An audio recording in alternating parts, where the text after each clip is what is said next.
if I am, for example, some Japanese girls or boys, do you know an A-bomb, or do you know what happened to A-bomb? When is it happened? What is dropped on the A-bomb in Hiroshima and Nagasaki?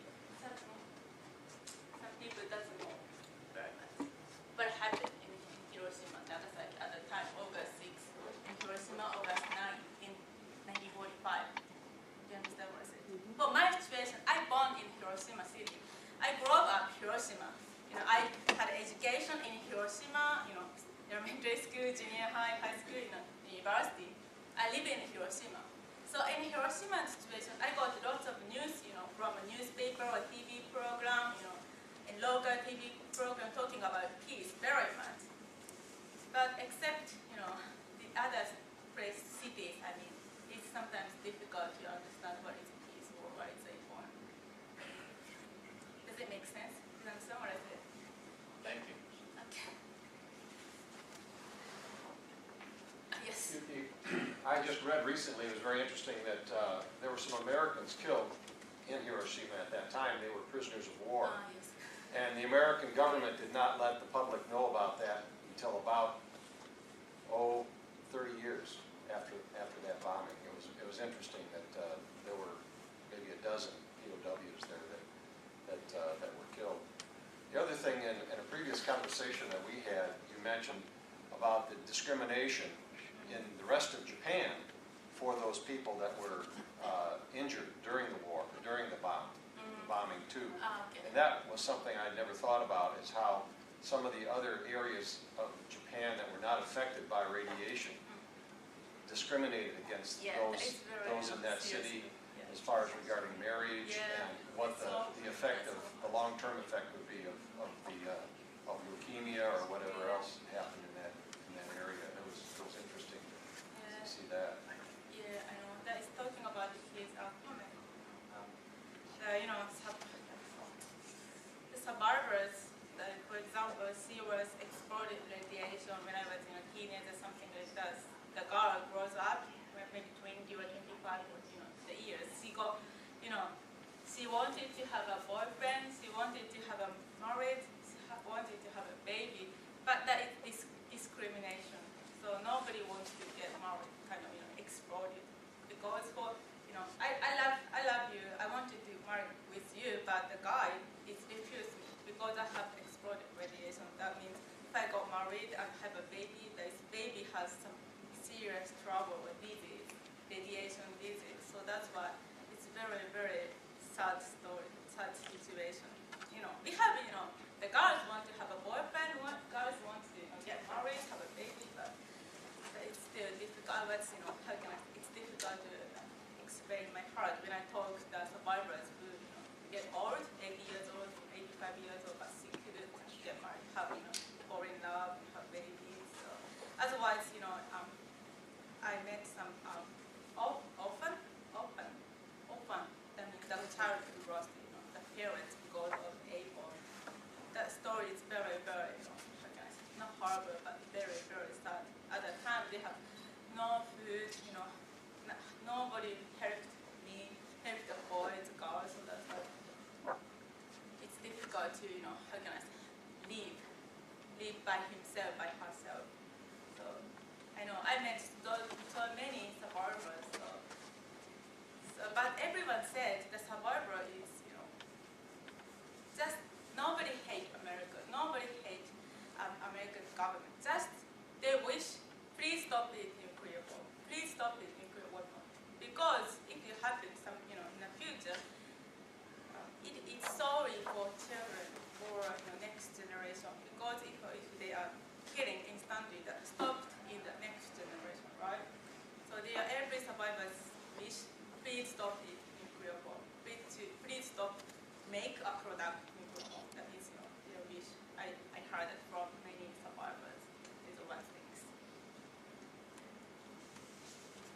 Okay. Yeah.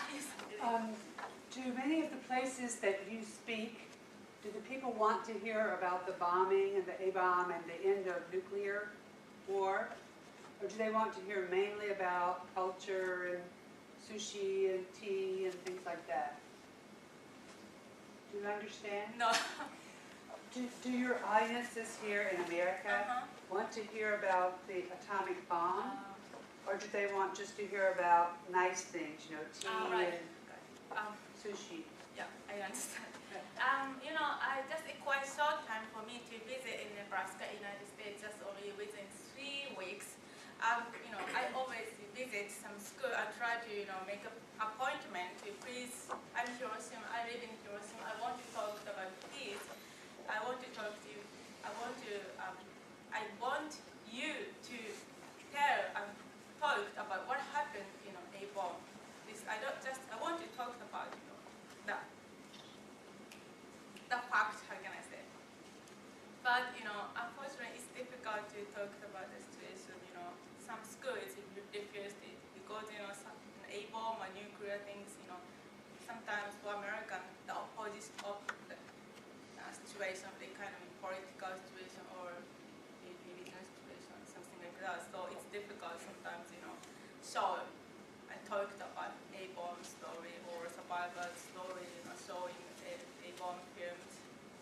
Because just I don't want to criticize. How can I say?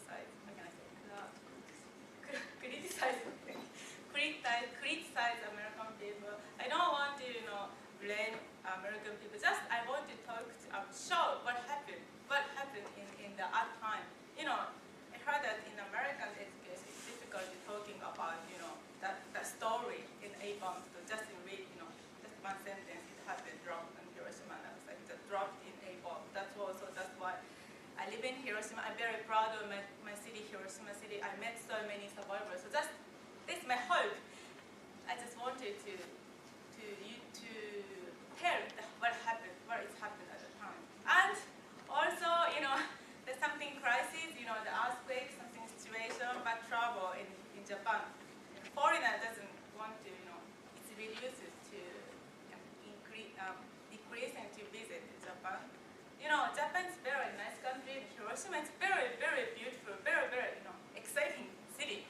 So my wish is please come to Hiroshima, please come to Japan and enjoy to, exploring in Hiroshima and Japan. So I can add a little bit to that question that Elaine had. I had to make all of her appointments because she had such a short time here. Normally these volunteers make their own appointments. And she has as many appointments as a volunteer who's been here, 3 months or more, actually. So we've been to a great number of venues. Yesterday was a perfect example. We were at Millard North High School in the morning. Millard North is the largest school in Nebraska. They have 2,500 students in that high school, so grades 9 through 12, 2,500 students, quite large. We were in the hall in passing time, and she got away from me. I couldn't even see her. So it was quite a huge high school. And then in the afternoon, we went to Prague School, which is a K through 6. Total number of students at Prague School, which is a rural school in western Saunders County, 19 students. So quite a large range of types of people and sizes of audiences. She's also been to retirement centers and coffee shops, and she even spoke at a Hy-Vee. So I bring that up because when I would put out for people, here's your opportunity to hear this person, I got very good reaction. So okay, we'd like to have her come. Then I would send out, here's a list of things you can pick and have her present for you. And I was quite surprised at the lack of interest in the A-bomb history, despite the fact that her brochure was very clear on the fact that she had a great deal of information and knowledge. They wanted origami, they wanted calligraphy, they wanted to hear about Japanese culture, they wanted to see a kimono, tea ceremony. They wanted things that were lighthearted and nice to think about. One school in particular, which was a private school, they were very unwelcoming of anything about her peace message. It was a private Christian grade school, which I thought was unusual, kind of odd. But anyway, afterwards, so we did origami with all these students. And afterwards they said, a little boy came up, he's 10 years old. He said, so you live in Hiroshima? She said, yes. He said, So do you know that the A-bomb was dropped on Hiroshima the first time ever in history on August 6, 1945 at 8:15 a.m.? And Yuki said, well, yes, I do know that. And how is it that you know that? And he said, oh, I studied about that, and I'm very interested in that. I want to talk to you about that. Well, you know, he didn't get much of a chance because his teachers had to get him back to class. But I thought it was sad, because here was a school that said no to this information, which is simply fact, simply history, and has a peace message attached to it. And so here was a hungry mind that was being starved.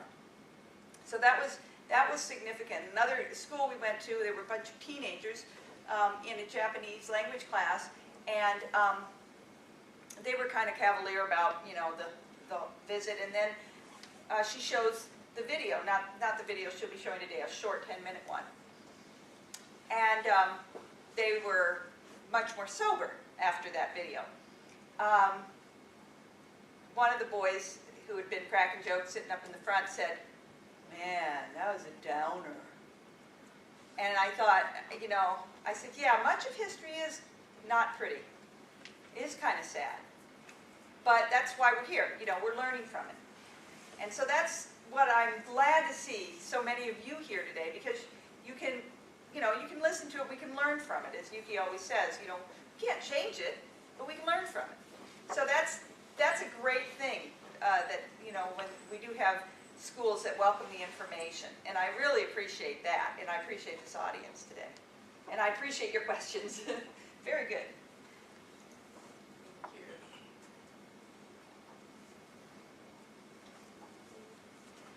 Any more questions? Anything at all? I would just like to put in a small plug for Nebraskans for Peace. We're always working against war of all sorts, but especially nuclear war. And Omaha is a real center for that, with Stratcom just 10 miles to our south. So if anybody's interested in, you know, joining actively in the work for peace, we would welcome you in Nebraskans for Peace. Thank you very much. There it is. You can put in a plug for Sister City, if you'd like. Well, I've been involved with the Omaha Sister City Association for many, many years, and we have now 6 sister cities, and Shizuoka was our first sister city. We lined up with them in 1965, and this is a national program that Dwight Eisenhower started. There's now 600 cities in the U.S. that are affiliated with cities all around the world. And it's interesting to me that, I mean, you look at what happened in Shizuoka, and when the Air and Space Museum opened up, one of my good friends from Shizuoka came over, and he wanted to go to the museum, and I was afraid because this has got warplanes and a kind of a you know, demonstration of our military power. And one of the first things that he wanted to see was a B-29. And I said, well, why do you want to do that? Well, that's the plane that bombed Shizuoka. And I said, and he remembered it. He was 10 years old at the time. And I said, well, how did that happen? He said, well, he said, they told us a day or two before that the United States was going to come through and bomb the city. And so everybody went up to the mountains. And sure enough, they came through, and everything was a lot of wood. Most of the homes were built of wood. And so he said the entire 80% of the city was destroyed from that bombing. We came back from the mountains, and we had no home, and we had to rebuild. And it's interesting to me that here we are, we bombed Shizuoka, and here we are in 1965 forming a friendship and affiliation with them that has been so long-lasting. Even a few years ago, 6 years ago, they donated a replica of the Sunku Gate, or the gate of the first shogun of Japan, Ieyasu Tokugawa, and have given us this beautiful gift that is now at Lords and Gardens. And you also look at what war has done. We destroyed 80% of our German sister city was destroyed during the Second World War. 80% of our Lithuanian sister city was destroyed. They've all rebuilt, and we're now friends. And it's also really an interesting contrast to me that when U.S. Army personnel kill 6 civilians in Afghanistan, there's a huge hue and cry, and we might even have a trial over these people, but yet we killed hundreds of thousands of people in Japan that were innocent people. But, you know, at the time, that wasn't nearly as interesting or significant in that situation. But yet today, you know, a few people lose their lives, innocent people lose their lives, and it really makes our newspapers. You know, maybe we are changing our mindset. Maybe we are changing how we view killing innocent people. I think the story of Hiroshima shows what happens when an atomic bomb affects a city. And if you stay and hear another presentation that will talk about that situation and how many tens of thousands of nuclear bombs we've got in storage right now around the world by various countries, and just, you know, what one of them can do is maybe 50 times, just one bomb can do 50 times the damage that an A-bomb did in Hiroshima. So we all have to be cognizant of what the results are of building up our armaments in the world. And if any rogue country decides to use one, you know, if that ever set off a chain reaction, help us all. I just want to follow up on something Larry said earlier about the fact that there were a dozen soldiers killed in Hiroshima. Not very many people know that. I didn't know that. When I went to Hiroshima, my guide took me to this building in downtown Hiroshima, not the Peace Park, where there's a memorial plaque to American soldiers who were killed. So it has a picture and it has details about them, and it says to honor these people. I thought that was really amazing, that what we did to that city, you know, and those soldiers were part of the military that did that. They erected a plaque to honor our dead, just to say, yes, we recognize that you also have dead in this city. So that was pretty amazing to me to consider that. The other thing I wanted to say about Sister Cities is last night I talked to a man who said, oh, I've been to Japan, I've been to Shizuoka, and I said, oh, did you go with Sister Cities? He said, no, but I knew that it was a sister city. I went there and I was just backpacking. Just, you know, I landed in Tokyo and said, okay, I'll go down to Shizuoka because I've heard of that, because I live in Omaha. And he said he was sleeping in the park in Shizuoka because that's where he went and he thought he'd check it out. And somebody in Japan, you know, one of the locals started talking to him and found out that he was from Omaha. And they said, oh, well, you're from our sister city. And let's introduce you to the mayor. And they introduced him to the mayor, and they gave him I think he said they gave him a key to the city. I mean, and then they found him a host family, and he stayed there for a week for free. So just because he mentioned that we were sister cities. So it's pretty remarkable. He loved it. He said the Japanese are so kind. So I just wanted to share that story too with you. The Japanese are extremely kind to Americans. Yes. Is Shizuoka like a suburb of Hiroshima or something? No, it's between Tokyo and Osaka. If you saw on the map of Japan, you might remember Tokyo was here, and then down here is Hiroshima, and it's just a little below Tokyo. Above Tokyo was where the tsunami hit. 1 hour by bullet train from Tokyo. There you go.